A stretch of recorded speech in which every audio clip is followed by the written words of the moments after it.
สบายดีท่านผู้ชมที่เคารพต่อไปเชิญท่านที่ตามรับชมข่าวจากสถานีโทรภาพแขวงเซกอ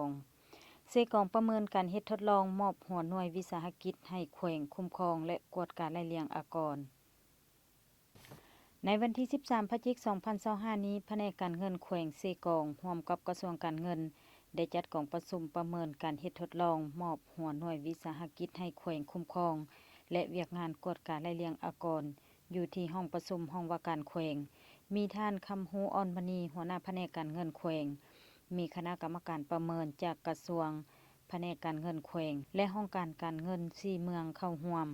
ท่านสุกันวรปันไซห้องหัวหน้าแผนกการเงินแขวงได้รายงานการจัดตั้งปฏิบัติจัดเก็บรายรับงบประมาณแห่งรัฐระยะ10เดือนต้นปีและคาดคะเน2เดือนท้ายปี2025ซึ่งผ่านการจัดตั้งปฏิบัติจัดเก็บรายรับเข้างบประมาณได้ทั้งหมด378.73 ตื้อกีบเท่ากับ61กว่าส่วนร้อยของแผนการปีในนั้นมีรายรับผู้ศูนย์กลางมาปฏิบัติอยู่ท้องถิ่น102.72 ตื้อกีบเท่ากับ107กว่าส่วนร้อยรายรับพูดของแขวง276.1 ตื้อกีบเท่ากับ52กว่าส่วนร้อยรายรับช่วยสหกรณ์ปฏิบัติได้148.29 ตื้อกีบเท่ากับ 33.3 ส่วนร้อยและรายรับคุ้มครองทรัพย์สินแห่งรัฐปฏิบัติได้127.72 ตื้อกีบเท่ากับ 175.66 ส่วนร้อยส่วนการอนุมัติรายจ่ายงบประมาณของรัฐได้ทั้งหมด544.86 ตื้อกีบเท่ากับ 82 กว่าส่วนร้อยเคียงคู่กันนี้ก็มีรายรับจากหัวหน่วยวิสาหกิจส่วนกลางมอบให้แขวงคุ้มครองแต่ปี 2023-2025 โดยแขวงเซกองได้รับแผนจัดเก็บรายรับจำนวน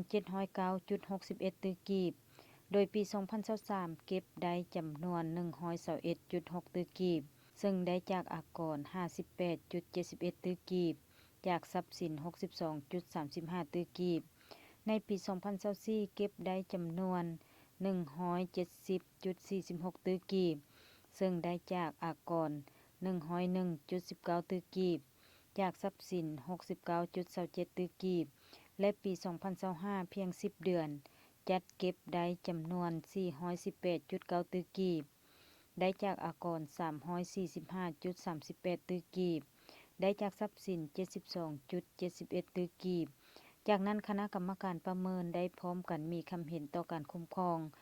และการจัดตั้งปฏิบัติในต่อหน้าเพื่อให้ได้ดีขึ้นกว่าเก่าโอกาสนี้ท่านคำฮู้อ่อนมณีหัวหน้าแผนกการเงินแขวง